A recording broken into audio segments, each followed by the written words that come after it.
Michael Jordan has been dominant on and off the court for almost 40 years now. Throughout this time, he has won 6 NBA championships, and most people say he could have easily won more if he would have never retired 3 times. And most people know him now in current time for becoming a billionaire, and is heavily related to his sneakers. Jordan Brand has currently released 37 different signature models when it comes to his sneakers, and over the years, the majority of those models have become very iconic, nostalgic, and overall just dope. So in today's video, we're going to be talking about the top 10 Air Jordan silhouettes to ever release. Coming in at 10th place, we have the Air Jordan 9. Originally released in 1993, retailing at $125 and designed by Sneakerhead, Michael Jordan was fresh off of his first retirement after winning 3 back-to-back championships. It's time for me to move away from the game of basketball. And decided to go play for the Birmingham Barons, and we also saw him wearing a baseball cleat version of this shoe, which if you can get your hands on the actual shoe that he wore, trust me, that shoe's going for a lot of money. During this same time, Michael Jordan decided to give player exclusive versions to some of the players that were actually active in the NBA during those same years. We saw notable players like Penny Hardaway,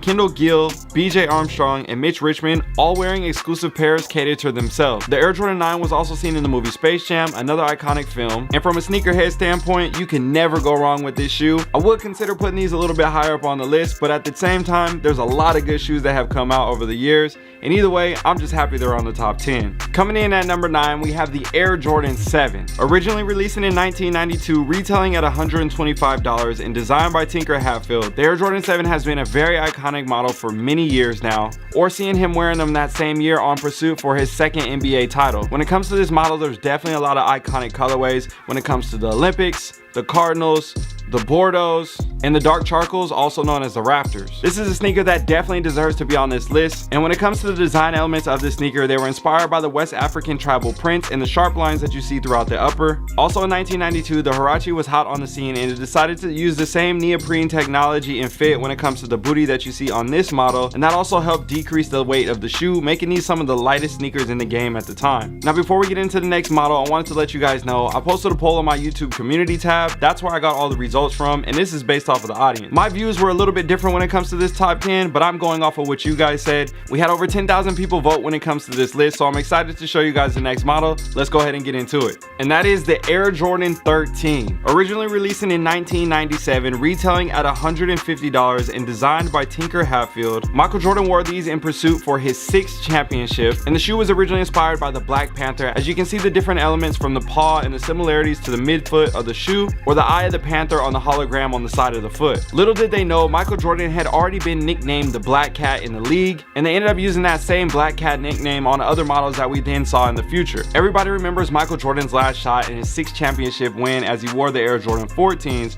but a lot of people forgot that he actually wore the 13s at season 2. The Air Jordan 13 has been reiterated in so many different colorways, collaborations, styles, cuts, materials when it comes to the highs and the lows, but either way, at the end of the day, I know for a fact a lot of people love this sneaker. Now when it comes from the sneakerhead perspective, a lot of collectors say Air Jordan 1 through 14 or Air Jordan 1 through 13. So this sneaker in particular was on that line of people liking and not liking the higher number Jordan models, simply because they say if he didn't play in them, they don't count. Even though he re-entered into the NBA later and played in higher numbers like the 18s and 19s, but we'll talk about that a little bit later. Now taking into the next shoe that I know a lot of people love, we have the Air Jordan 12. Originally released in 1996, retailing at $135 and designed by Tinker Hatfield, the Air Jordan 12 was designed by the Japanese flag. This is a very clean and simple model that has been easily recreated in a lot of different two-tone color blocking patterns, and a lot of people love them. This was the first Air Jordan model to feature an ultra-responsive zoom air unit, as well as lateral and medial support panels designed to work together to create one of the most durable shoes in the sneaker series. The shoe also had a full-length carbon fiber shank plate, and these originally released in 5 different colorways, and I can guarantee you, to any sneakerhead, they love all 5 of them. At least I think so. I do.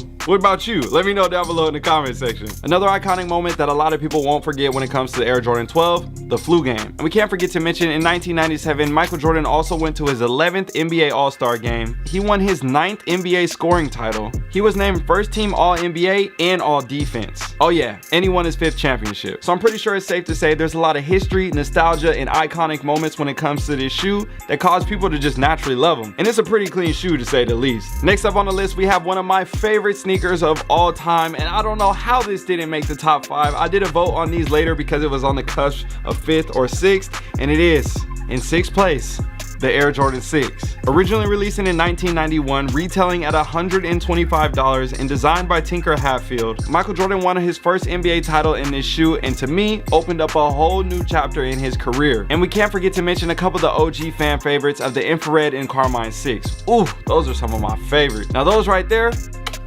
chef's kiss. Now a couple things that made this shoe even more iconic. We saw Vin Baker and Ray Allen wearing these in the 2000 Olympics with the Olympic colorway. A lot of people thought that was an OG for Michael Jordan, but that was actually for them back in that time. We have seen different PEs from different collectors or images online, and I'm telling you right now, those are fire as well. But I think one that a lot of people forget to mention is Jerry Seinfeld. We saw him wearing the Air Jordan 6s, and I'm telling you right now, that was very iconic to see him mixing fashion and culture on and off the court. Now coming in at 5th place, we have another fitting model and placing, and that is the Air Jordan 5. Originally releasing in 1990, retailing at $125 and designed by Tinker Hatfield, the Air Jordan 5 was a statement of Jordan's aggressive nature on the court. With the 3M reflective tongue and everybody seeing him in the limelight, it was definitely a sneaker that was hard to resist. Some design elements that people may or may not had known of was Tinker Hatfield's inspiration from a World War II P-51 Mustang fighter jet. As you see the shark teeth on the side of the foot around the midsole, that's where that came from. Now we had seen the exposed air unit from the previous models of the Air Jordan 3 and Air Jordan 4, but one thing that was new to the game, the iced outsoles. This was the first model that introduced that element, and we saw other models repeat that same trend to follow after. And we can't forget to mention the iconic colorways of the grapes, the metallics, and both of the fire red colorways. This may not be one of the most trendy sneakers in the game, but I can guarantee you year over year, a lot of people love this shoe, and they're definitely well deserving of being in the top 5. But when you see the next 4 shoes, you'll understand why they didn't rank any higher than this. Oh yeah, and for those of you that voted on the Air Jordan 5s over the 6s, y'all tripping, bruh. I still think the 6s are the best. All right, you guys, we got 4 sneakers left on the list. Now this next one right here, I think personally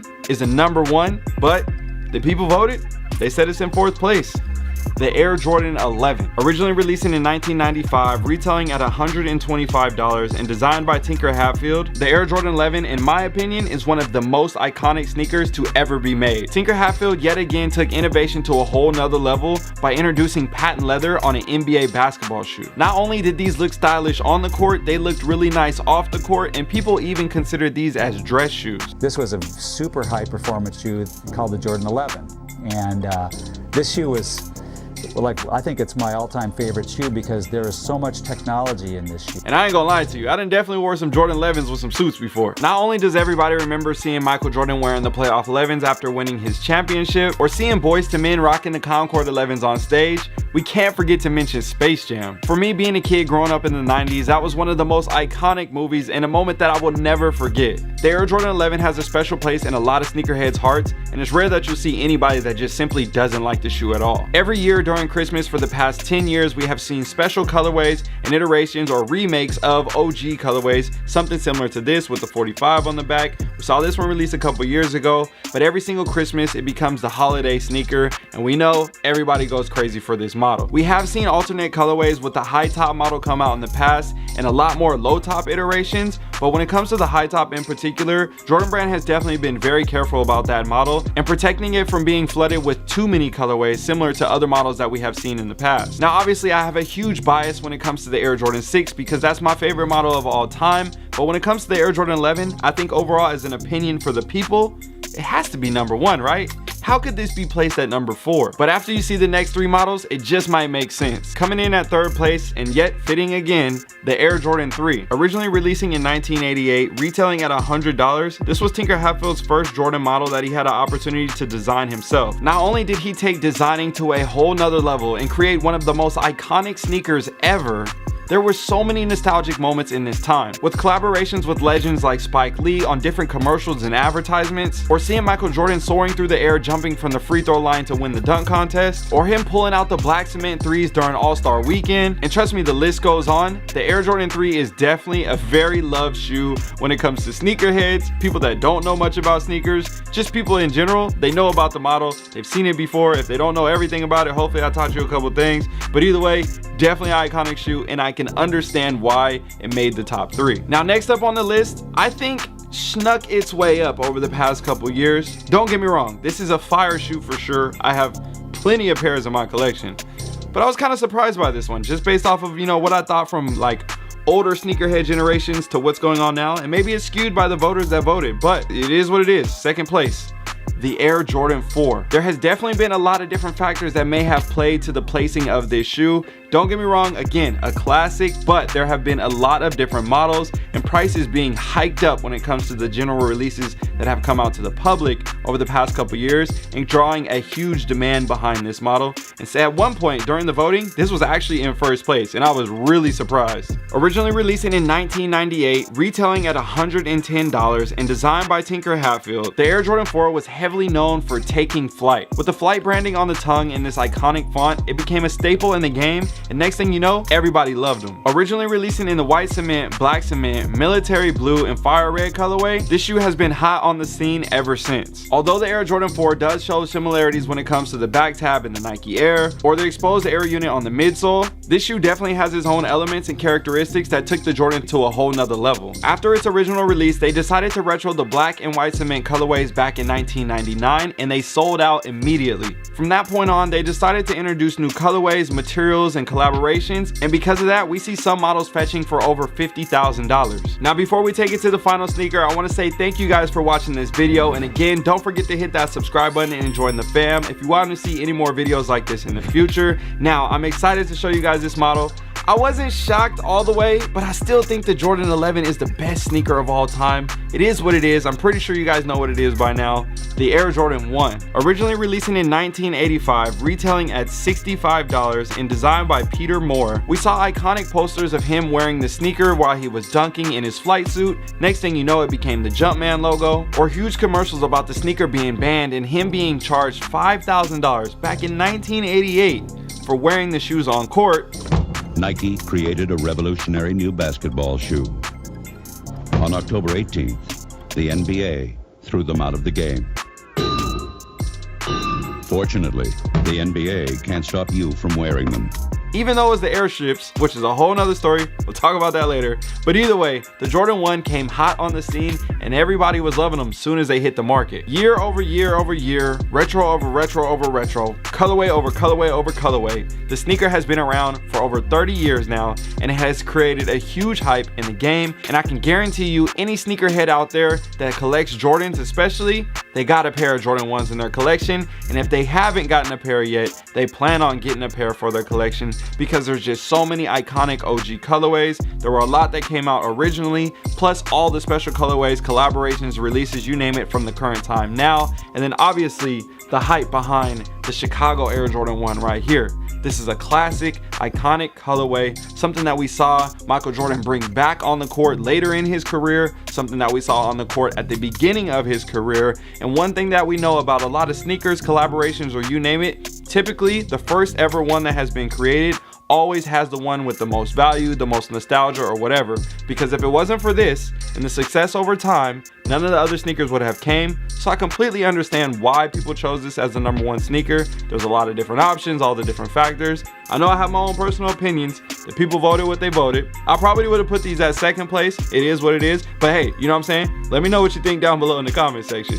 Either way, I hope you guys enjoyed this. This was the top 10 Air Jordan models of all time. Let me know what you think down below in the comment section. If you want to see any other top 10 videos, I would love to hear your ideas, and hopefully I can make them for you guys.